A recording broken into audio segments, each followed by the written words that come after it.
Cuando yo era pequeño, mi capítulo favorito de la Biblia estaba en Primera de Samuel, capítulo 17. Y no sé si sabes qué capítulo es, pero es la historia de David y Goliat. Una historia que quizá todos hemos oído, de ese joven que Dios lo utilizó para, con esa honda y con esa piedra, vencer a ese gigante llamado Goliat. Me encantaba esa historia y por mucho tiempo yo prácticamente, cuando mis padres me decían, tienes que leer la Biblia, yo leía solo ese capítulo, y lo leía, y lo volvía a leer, y lo volvía a leer. Ya fui creciendo un poco y dije, bueno, voy a leer empezando en el capítulo 16, o en el capítulo 15, y me leo 1 Samuel 15, 16 y 17. Ya fui un poco creciendo y dije, bueno, voy a leer el texto, el libro entero de 1 de Samuel, y luego el de 2 de Samuel. Hasta que a los 13, 14 años el Señor ya me dijo, tienes que leer la Biblia entera, así que ya pues empecé a leer toda la Biblia y comprendí mucho más de lo que decía este libro, este capítulo, y mucho más de lo que Dios quiere para nuestras vidas. Pero hoy queremos comenzar una serie de predicaciones de los libros de 1 y 2 de Samuel. Hemos estado el año pasado, estuvimos estudiando el libro de Efesios,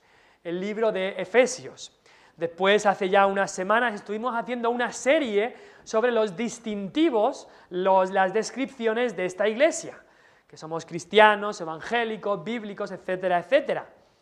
Y ahora queremos empezar una serie que nos llevará semanas, meses y quizá el año entero sobre 1 y 2 de Samuel, estos libros. Y quizá te preguntas, ¿por qué?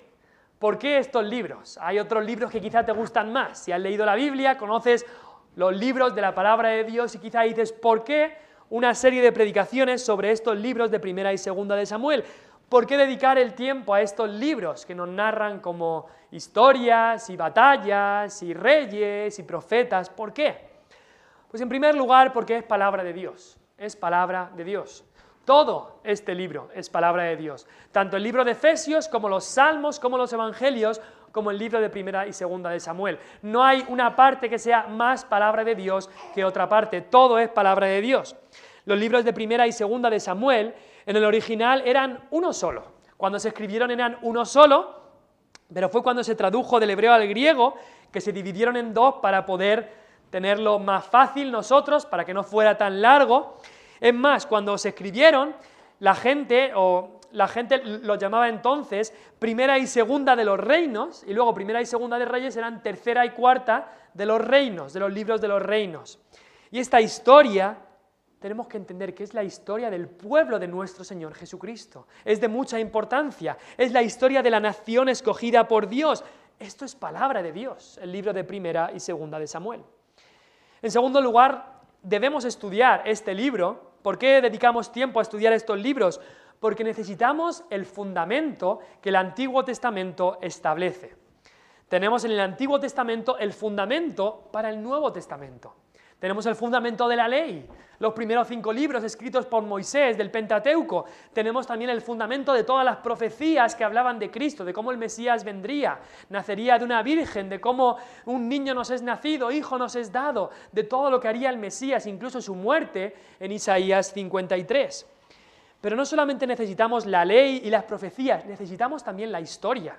La Biblia no es un libro de cuentos o de fábulas, es un libro de historias reales.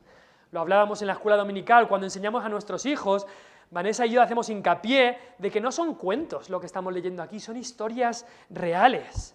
Y a través de toda esta historia real es que después vino Cristo, un personaje histórico. Vino Cristo también como el Hijo de Dios para salvarnos y para redimirnos. Y por eso esta historia tiene mucho que enseñarnos, porque el Antiguo Testamento es la base, el fundamento para el Nuevo Testamento. Pero también en tercer lugar, porque estos libros de 1 y 2 de Samuel nos dan ejemplos de cómo vivir para Dios. Creo que a todos nos gusta una buena historia. E incluso muchas veces cuando queremos enseñar o queremos aprender alguna instrucción moral o algo, la mejor manera de aprenderlo muchas veces es con una historia, es con un ejemplo de alguien. Muchas veces un padre le enseña mucho más a su hijo por lo que el padre hace que por lo que el padre dice. Así que las historias, las biografías, las historias nos enseñan mucho a cómo vivir para Dios. Y a través del ejemplo de alguien podemos aprender. Y es verdad que en el Nuevo Testamento tenemos los Evangelios, la historia de Cristo, de cómo Cristo vivió en esta vida. Después tenemos la historia en Hechos, el libro de los Hechos de los Apóstoles. Pero sí que es verdad que esta historia de los seguidores de Cristo se nos narra más bien la expansión del Evangelio por todo Jerusalén, Judea, Samaria y hasta lo último de la tierra, pero no tenemos en el libro de Hechos muchas historias de cómo vivían estos cristianos. Pero aquí tenemos, libro de Primera y Segunda de Samuel, 55 capítulos dedicados a las historias personales, bastante detalladas, de algunos de los líderes del pueblo de Dios, de algunas personas. Algunos son ejemplos positivos de lo que debemos hacer, otros son ejemplos negativos de qué no debemos hacer. Pero todos son ejemplos para aprender lo que Dios quiere para nuestras vidas. Ejemplos como el de Ana, que veremos en Primera de Samuel, Elcana, su marido, Elí, Samuel, Saúl, Jonatán, David, Abigail, Joab, Urías, Betsabé, Amnón, Absalón. Algunos ejemplos positivos, otros ejemplos negativos, pero que nos enseñan cómo debemos de seguir a Dios. También debemos estudiar estos libros, porque en estos libros encontramos que la promesa de un rey que Dios había dado, esta promesa al final se cumple. Ya desde el principio, Dios le dio a Abraham la promesa de que de tu simiente serán benditas todas las naciones de la tierra, y le dijo, de esta simiente vendrán reyes. Ya Dios había anunciado eso. En las leyes que Dios le dio a Moisés, ya estaba visto que iban a venir reyes, y cómo debían actuar los reyes, y estaba abriéndose camino para que Dios instauraran los reyes allí en el libro de Primera de Samuel, como veremos, que nos hablan de un rey que vendría. Cuando Jacob dio sus últimas palabras a sus hijos, le dijo a Judá que no se apartará el cetro de Judá, diciendo el cetro era lo que tenían los reyes, que de Judá, de la tribu de Judá, vendrían estos reyes.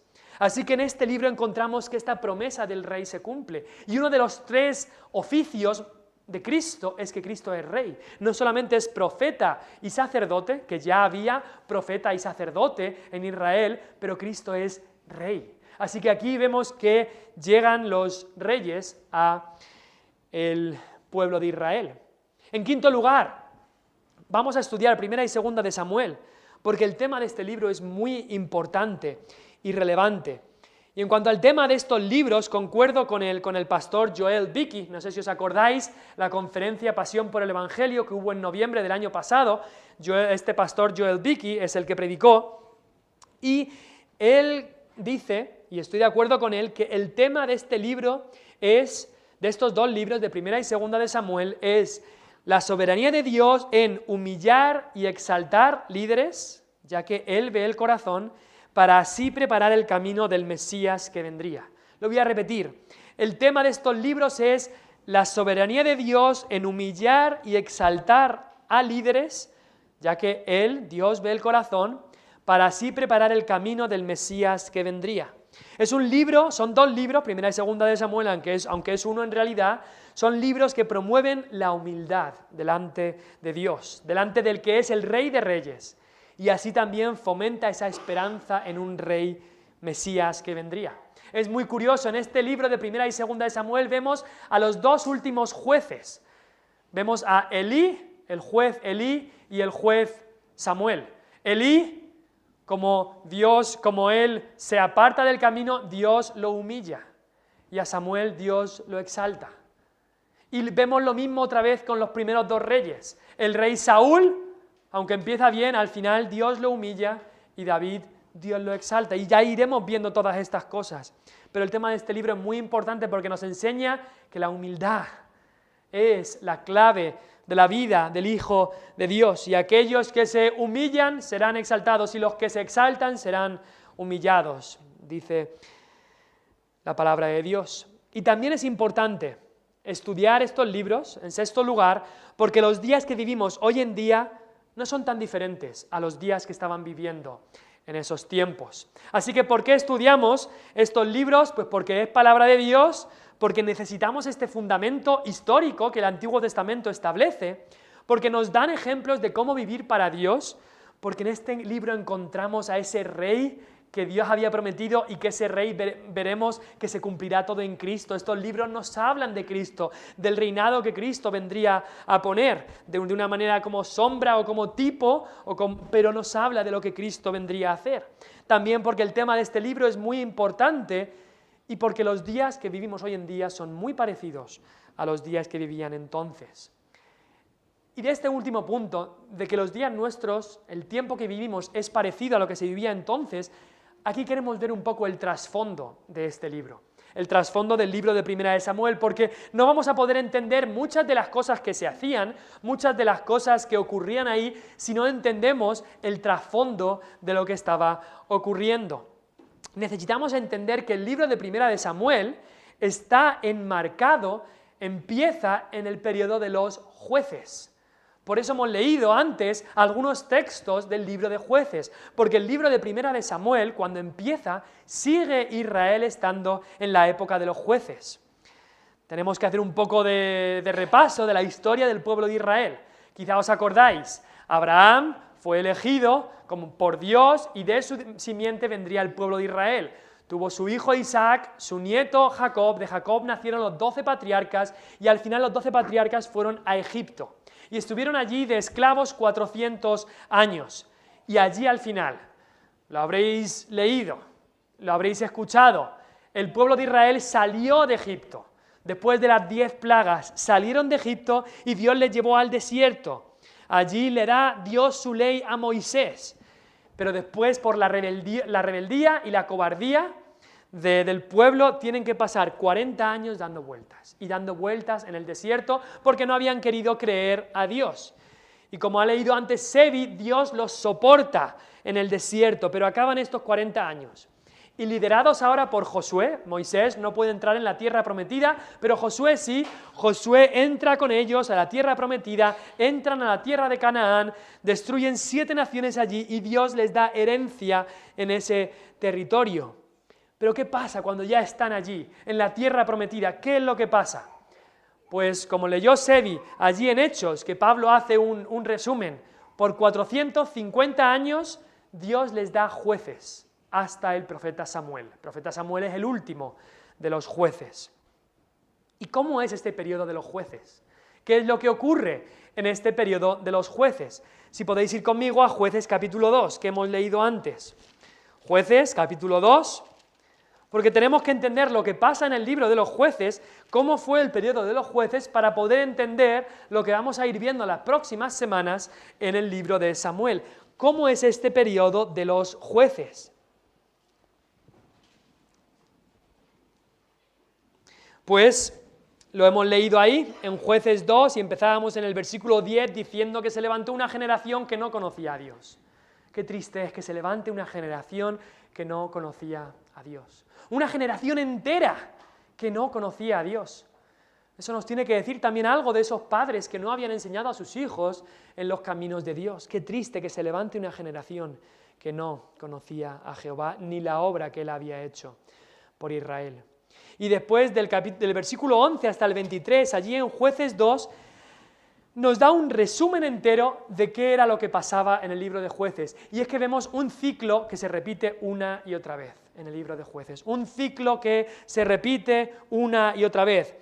1. El pueblo hacía lo malo. Mira lo que dice ahí. Versículo 11. Los hijos de Israel hicieron lo malo ante los ojos del Señor. Servían a los Baales, a los dioses falsos, dejaban al Dios de sus padres, se iban tras otros dioses, dioses de los de alrededor, los adoraban, provocaban a ira a Jehová.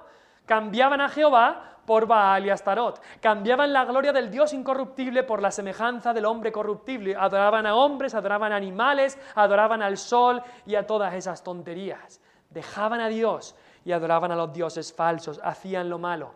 ¿Y qué es lo que pasaba cuando hacían lo malo? Pues 2, Dios los entregaba en las manos de sus enemigos.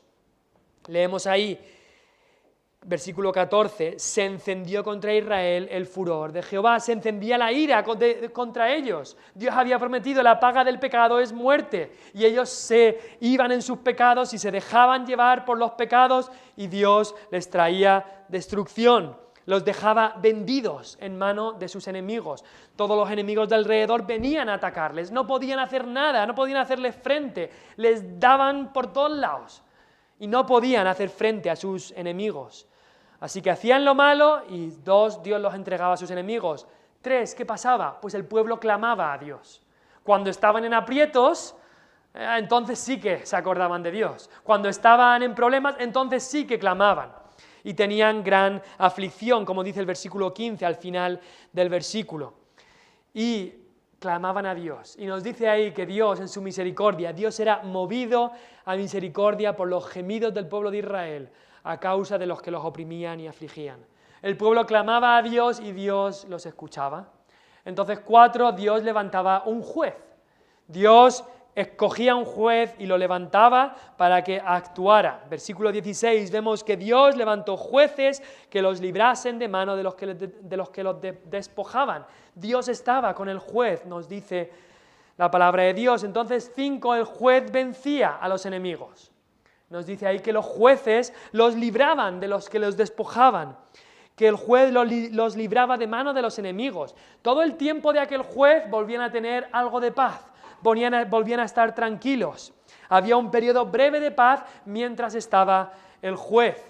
Y quizá un tiempo después tenían un tiempo ya de paz. Pero ¿qué ocurría? Volvían otra vez al principio. Después de ese tiempo el pueblo volvía a hacer lo malo y volvía otra vez todo el ciclo. Volvían a hacer lo malo, Dios los entregaba en manos de sus enemigos, el pueblo clamaba a Dios, Dios levantaba a un juez, el juez vencía a los enemigos, tenían un periodo de paz y después otra vez volvían a hacer lo malo y venga, y venga, y venga, el mismo ciclo.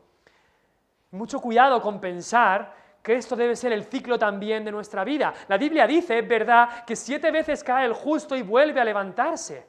Pero aquellos que de verdad aman a Dios no van a estar queriendo volver a caer y a caer y a caer en el mismo pecado, sino que estarán buscando la victoria sobre el pecado, algo que el pueblo de Israel no estaba buscando.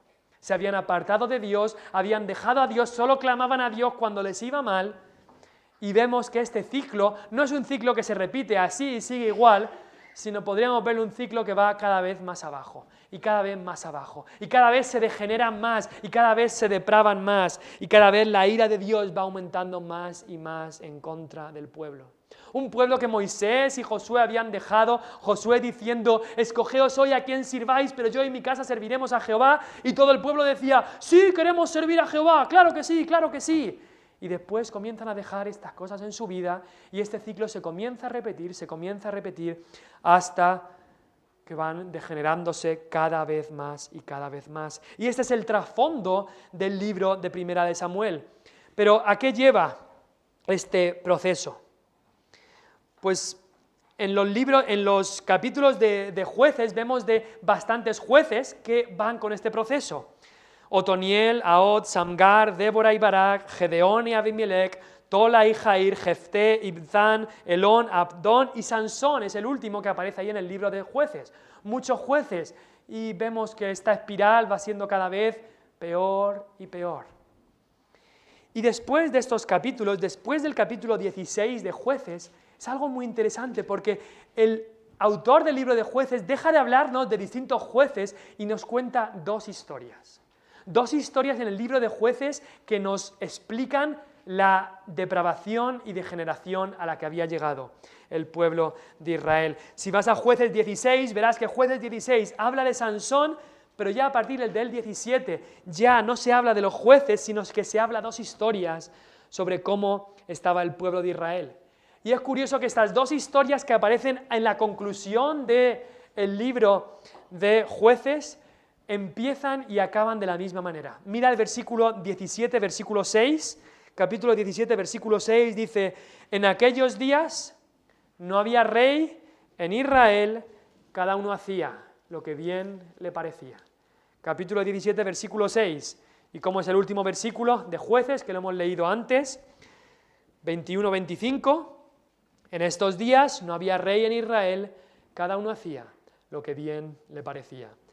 Este periodo de dejar a Dios, de endurecerse contra Dios, este ciclo de que Dios levantaba un juez, pero aún así luego se volvían a corromper, al final les lleva a esto, a este tipo de anarquía. Cada uno hacía lo que bien le parecía. La anarquía es eso, es desorden, confusión, que se crea por la falta de sometimiento a unas reglas que rigen algo. Pues así estaban, en un tiempo de anarquía, que cada uno hacía lo que bien le parecía. ¿Os suena eso? ¿Os suena eso de que cada uno hace lo que bien le parece? Yo creo que nos suena bastante a lo que estamos viviendo en nuestros días. Es decir, que si a ti te parece algo bien, entonces está bien. Lo que a ti te parezca, mira, a ti te parece que eso está bien, está bien. A mí me parece que está mal, vale. A mí me parece esto bien y a ti mal, bueno, cada uno, eso lo hemos escuchado. Haz lo que te dé la gana. Eso es lo que muchos padres al final acaban diciéndole a sus hijos, haz lo que te dé la gana. O haz lo que te gusta. Eso en las canciones incluso, haz lo que te gusta. Lo que a ti te parezca, eso es lo que tienes que hacer. O esas cosas, yo me acuerdo en la universidad, una profesora que aparte de enseñar lo que tenía que enseñar, casi siempre metía mensajes subliminales y siempre decía que no te diga nadie en tu vida lo que tienes que hacer. Que nadie te diga en tu vida lo que tienes que hacer, es tu vida. Eres libre para decidir lo que tú quieras con tu vida, o como en esa película del Rey León, vive y deja vivir. Vive y sé feliz. Vive y deja vivir. Haz lo que bien te parezca. Es curioso, si algunos de vosotros habéis visto esa película del Rey León, en una parte hay un reino, en el que el león es el rey, pero después hay otra parte que no hay leyes, que no hay horarios, que se puede hacer lo que uno quiera, que una tierra sin rey, sin ley, sin vergüenza ninguna, sin horarios, sin leyes, sin obligaciones, y te pintan eso, esa parte de la película como que eso es vida. Eso es vida, vive y deja vivir. Que cada uno haga lo que bien le parezca, es lo que nos dice el mundo ahora. Vivimos en un mundo ahora que cualquier ley universal quiere ser cuestionada. Todo tiene que ser cuestionado. Nos hemos cuestionado, por supuesto, ya hace años, si Dios creó el mundo, hace 150 años con la evolución de Darwin, y hemos llegado a la conclusión, tan listos que somos, que Dios no creó el mundo, que el mundo se creó por un accidente, por una explosión, lo cual tiene menos sentido que nada. Hemos quitado todo lo que viene de Dios de nuestro mundo. La familia, Dios la instituyó, queremos quitarla de en medio. Incluso ahora hemos llegado a tanto que queremos quitar las leyes de Dios, que incluso el mero hecho de si una persona es hombre o mujer, ahora está siendo cuestionado. Si hoy te identificas como hombre, mañana te puedes identificar como mujer. Que cada uno haga lo que bien le parezca, dice este mundo. Y así estaban. Algo parecido estaba ocurriendo en el libro de Jueces. Este es el resumen. El libro de Jueces, esos últimos capítulos, se resumen muy claramente con este versículo. Cuando algo se repite, quiere decir que el autor nos está diciendo algo. Estos capítulos se resumen con que cada uno hacía lo que bien le parecía. Y vemos que había este tipo de anarquía. Anarquía, eso es, lo que cada uno haga lo que bien le parezca, eso en cierta manera es anarquía. Y había en primer lugar anarquía espiritual. Anarquía espiritual. Cada uno hacía lo que bien le parecía en cuanto a la adoración a Dios. No tenían leyes, no tenían ley divina, habían dejado la ley de Dios a un lado. Y es que ahí empieza el problema. Ahí empieza el problema. Porque cuando la iglesia de Cristo, cuando el pueblo de Dios es el que se desvía, entonces no hay ninguna esperanza que las demás partes de nuestro mundo funcionen bien. Y te puedo asegurar, con solo mirar el estado de la iglesia visible de Cristo, puedes saber cómo está el mundo. Puedes saber cómo está el mundo, porque la iglesia es la que marca el ritmo de la carrera. La iglesia, los hijos de Dios son los que marcan hacia dónde está yendo el mundo. El capítulo 17, leemos ahí de esta primera historia, y no podemos leerlo todo, no tenemos el tiempo, quizá lo puedas leer cuando llegues a casa, pero te tengo que decir que son historias fuertes de la depravación a la que había llegado el pueblo de Dios. Capítulo 17 comienza con la historia de un hombre llamado Micaía, de Efraín. Este hombre le roba a su propia madre, pero luego se lo devuelve. Así que su madre, tan contenta porque su hijo le había devuelto el dinero, dedica el dinero a Jehová, a su madre, para que se hagan dos imágenes para adorarlas, y le regala estas imágenes a su hijo. Dedica el dinero a Jehová para desobedecer a Jehová, lo cual no tiene ningún sentido. No sabemos si sería por ignorancia, rebeldía, confusión, no lo sabemos. Así que Micaía, este hombre, se hace una casa de dioses, de imágenes, y hace también vestiduras para un sacerdote, le dice a su hijo, mira, tú vas a ser el sacerdote, y se hace una casa llena de imágenes. ¡Cuánta confusión! Porque Dios había prohibido claramente tener imágenes, lo sabían perfectamente, pero este hombre hace lo que le parecía, lo que hace todo el mundo. Dios había dicho que solo los hijos de Aarón podían ser sacerdotes, que solo la tribu de Leví era la que debía encargarse del servicio a Dios, que solo el tabernáculo era a donde se tenía que ir para adorar a Dios, pero por ignorancia o por rebeldía o por las dos, cada uno hacía lo que bien le parecía.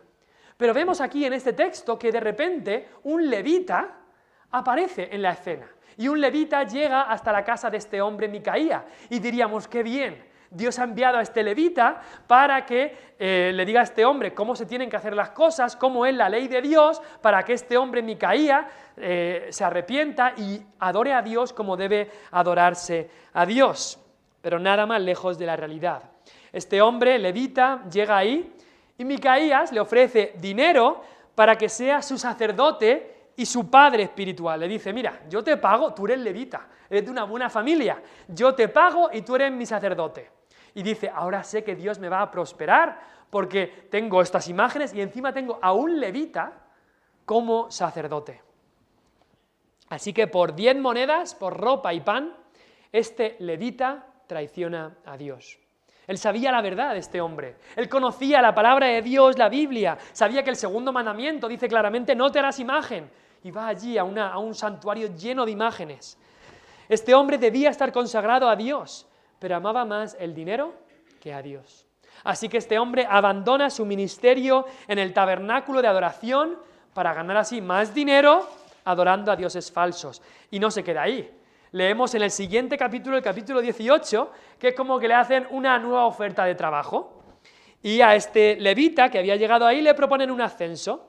Llega una tribu entera, la tribu de Dan, que estaban buscando tierra para ellos, y dicen, mira, aquí hay un santuario, aquí hay unas imágenes, aquí hay un sacerdote, lo cogemos todo y nos lo llevamos. Y le hacen una oferta de trabajo a este sacerdote, así que este sacerdote, entre comillas, roba todas las imágenes de este hombre Micaía y se las lleva y dice, ahora no solamente soy el sacerdote de una familia, voy a ser el sacerdote de una tribu entera, más dinero, más reputación, le robo las imágenes y me voy con este pueblo entero. Y lo más triste de toda esta historia es leer en el capítulo 18 y el versículo 30, ¿quién era este levita, este sacerdote? Mira lo que dice ahí. Y los hijos de Dan, esta tribu, levantaron para sí la imagen de talla, y Jonatán, hijo de Gersón, hijo de Moisés, él y sus hijos fueron sacerdotes en la tribu de Dan hasta el día de cautiverio de la tierra. Este hombre era el nieto del mismísimo Moisés, el nieto de Moisés. Moisés a quien había visto a Dios cara a cara, a quien Dios le había dado su propia ley. Este hombre conocería la ley de Dios perfectamente, sabría de la historia de su abuelo y de su padre. Este hombre sabía lo que debía hacer, lo que decía la palabra de Dios, pero prefería hacer lo que bien le parecía. Nos preguntamos, ¿es que no había nadie que sepa lo que la ley de Dios había dicho? Sí que había, pero preferían sus propios deleites. Y ahí empieza el problema, cuando la iglesia y muchas veces los líderes hacen lo que bien le parece. Y hoy en día ocurre igual. No tienes que ir muy lejos, quizá te metes a YouTube y verás predicadores charlatanes que solo van buscando el dinero. Solo van buscando el dinero, toman la piedad como fuente de ganancia, no buscan la voluntad de Dios para sus vidas, sino que buscan siempre la opción que más dinero les vaya a llevar al bolsillo. Solo buscan reputación, solo buscan fama, solo buscan seguidores, no buscan a Dios ni buscan su ley. Hacen lo que bien le parece y los que les siguen hacen también lo que bien le parecen. Cada uno hacía aquí lo que bien le parecía en cuanto a la adoración a Dios, en cuanto al santuario de Dios. Hoy decían, no hay que ir al tabernáculo. ¿Para qué ir al tabernáculo allí en Jerusalén o en Silo o donde sea? Si podemos estar aquí en nuestra tribu y tener un santuario nosotros. Ahora la gente dice lo mismo. ¿Para qué ir a la iglesia? Yo oro y leo la Biblia en casa. ¿Para qué ir a Dios a través de Cristo? Yo puedo orar a Dios sin Cristo, sin el Espíritu, sin nada. Mucha gente dice, no hay que reunirse en la iglesia. No hace falta, yo hago lo que bien me parece. Incluso una iglesia con imágenes, que Dios lo abomina, eso está bien. Entras a otras iglesias evangélicas y no es santuario de Dios ni nada, parece más bien una sala de concierto, una sala de baile o un manicomio, pero eso también puede ser un culto, ellos dicen, porque cada uno hace lo que bien le parece, como en el libro de Jueces. También cada uno ahí hacía lo que bien le parecía en cuanto a las leyes de Dios, ni las estudiaban, ni las conocían, y si conocían algo de las leyes, decían, esto no es para mí. Estas leyes no será para mí, esto está anticuado. O como dicen algunos ahora, ya no estamos bajo la ley, sino bajo la gracia, puedo hacer lo que me dé la gana.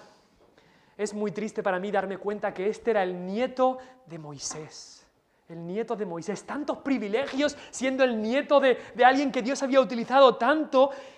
Y al mismo tiempo veo que tantos, muchas veces jóvenes cristianos, hijos de padres que aman al Señor, nietos de personas que aman al Señor con todo su corazón, y estos hijos piensan que pueden hacer lo que bien le parece y que no va a ocurrir nada.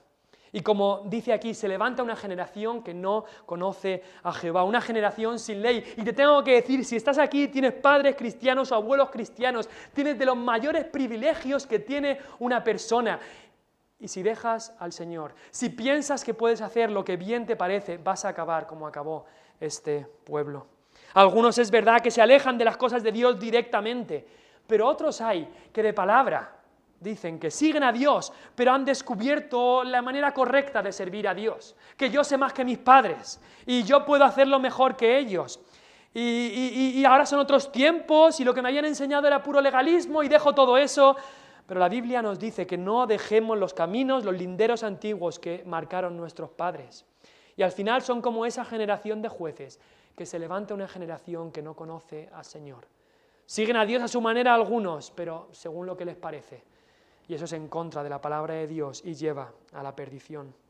Cada uno hacía lo que bien le parecía en cuanto a los siervos de Dios. Este hombre Micaía, mira, yo cojo a este hombre, lo consagro como mi sacerdote, le pago, ya está, lo tengo aquí comiendo de mi mano, no importa lo que Dios diga, no importa si este hombre está cualificado o no, no importa si este hombre está viviendo en pecado o no, no importa si este hombre conoce o no la Escritura, yo adoro con los siervos de Dios que sea, yo les pago y ya está, y que me hagan lo que yo quiero que hagan. Esto es anarquía espiritual, ocurría entonces y ocurre también ahora.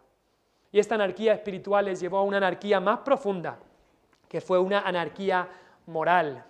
Y es la siguiente historia que nos habla el libro de Jueces. Esa historia que hemos dicho aparece en el capítulo 17 y 18, pero la siguiente historia es más terrible aún, del capítulo 19 hasta el 21.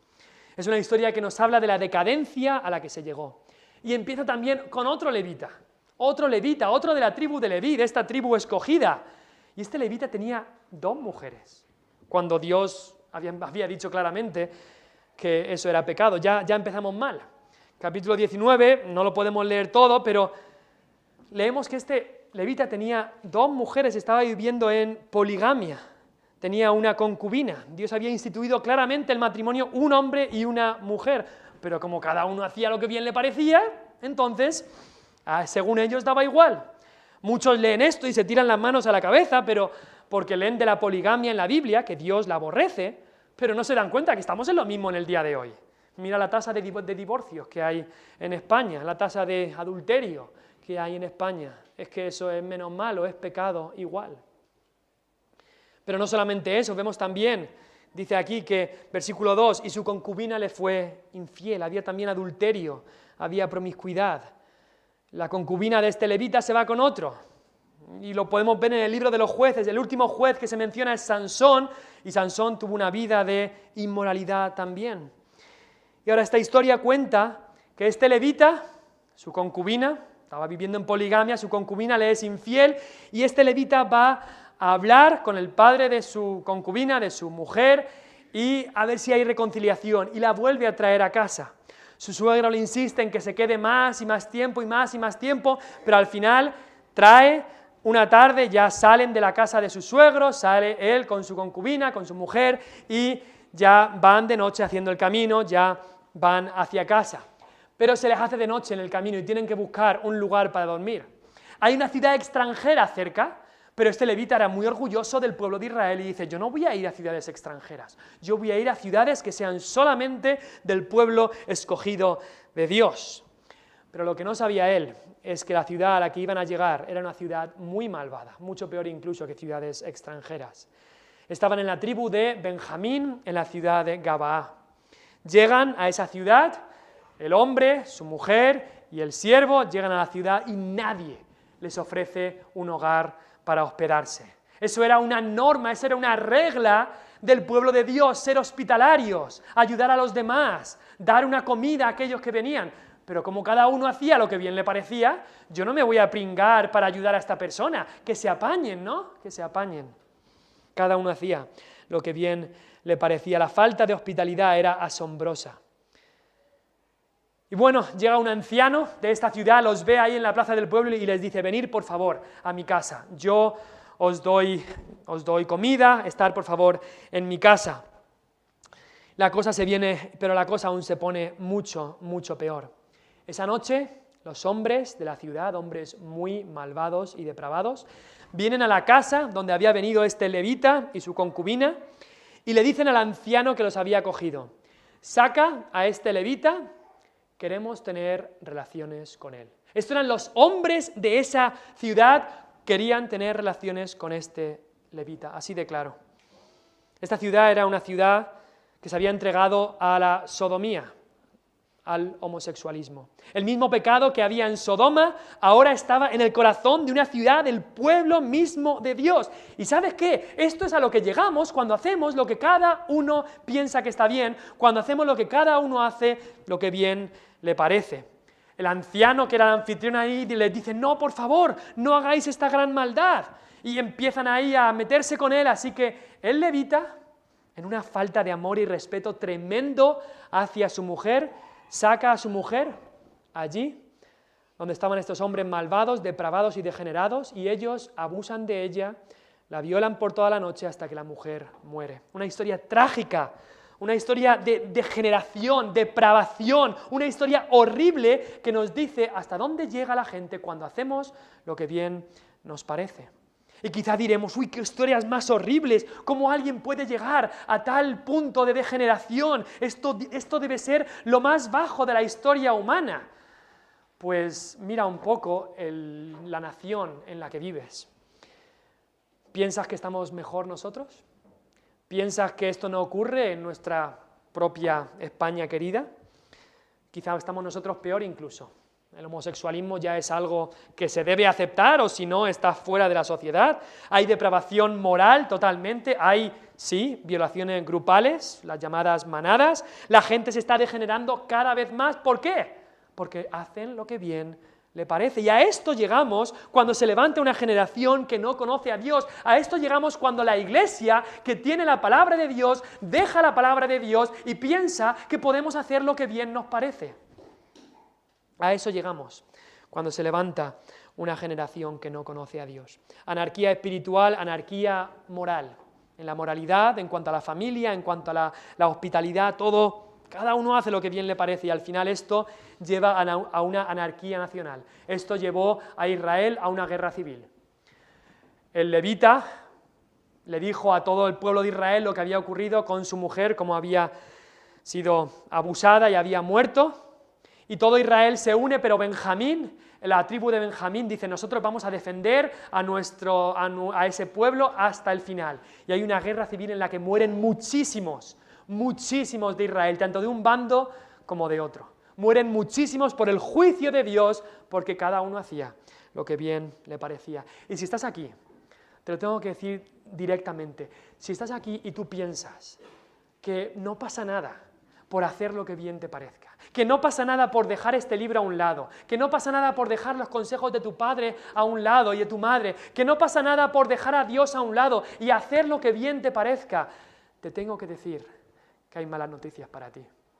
Dios juzga en esta vida y en la venidera a aquellos que hacen lo que bien le parece. Hoy sigue el mundo igual, sin rey, sin ley y sin vergüenza. Sin rey, sin ley y sin vergüenza, como en el tiempo de los jueces. Cada uno hace lo que bien le parece. Te pregunto a ti, ¿cuál es la base para hacer lo que haces? ¿Lo que bien te parece? Cuando tienes que decidir algo, dices, bueno, voy a ver lo que bien me parece, o vas al manual, a la regla, a la norma que Dios nos ha dado. Desgraciadamente hoy el mundo sigue igual, pero ¿cómo estaremos nosotros, el pueblo de Dios? Diremos, Señor, quiero hacer tu voluntad, o Señor, déjame hacer a mí lo que bien me parezca. Es una decisión que tienes que tomar. Damos gracias que nuestro Señor Jesús no vivió este tipo de vida de hacer lo que bien le parecía. Jesús fue siempre perfecto, lo que le parecía bien a Él siempre estaba bien, pero aún así Él tenía claro que Él venía aquí a hacer la voluntad de su Padre. Lo dijo en Juan 4, mi comida es que haga la voluntad del que me envió. Juan 5, no busco mi voluntad, sino la voluntad del que me envió, la del Padre. Eso decía Cristo. Juan 6, he descendido del cielo no para hacer mi voluntad, sino la voluntad del que me envió. Getsemaní, ¿qué dijo Cristo? Lo estudiamos hace 4 semanas. No se haga mi voluntad, sino la tuya. Señor, no se haga lo que a mí me parece, sino lo que a ti. Señor, no se haga lo que a mí me parezca, sino lo que a ti te parezca. Y esa es la razón por la cual tú y yo podemos tener hoy salvación y por la cual Cristo es el mayor ejemplo que debemos seguir. Una iglesia que hace lo que bien le parece es un insulto a Cristo, es un insulto al Rey de Reyes, porque Cristo no solamente es Salvador, Él es Señor y debemos hacer lo que a Él le parece y no lo que a nosotros. En estos días que sí que hay rey en la iglesia, en esos días no había rey en el libro de Jueces, pero en estos días que sí que tenemos un rey en la iglesia, vivamos y hagamos lo que a nuestro rey le parezca y no lo que a nosotros nos parezca. Este es el trasfondo del libro de Primera de Samuel. Ahí empieza el libro de Primera de Samuel, con esta depravación, con esta confusión, este tiempo oscuro, el tiempo quizá más oscuro, de los más oscuros del tiempo que nos habla la Biblia, y ahí empieza, cuando Dios comienza a levantar un reino. Nos hace ver también nuestro pecado y nuestra necesidad. Cuando el pecado abundó, sobreabundó la gracia. Dios trajo juicio, por supuesto, pero también Dios trajo su plan para levantar unos reyes que guiaran a su pueblo por sus caminos. Te pregunto, ¿cuál es la base para hacer lo que haces? ¿Cuál es tu base? ¿Cuál es tu fundamento? ¿Es la palabra de Dios o es lo que bien te parece? Examinemos nuestros caminos, meditad sobre vuestros caminos. Vamos a orar.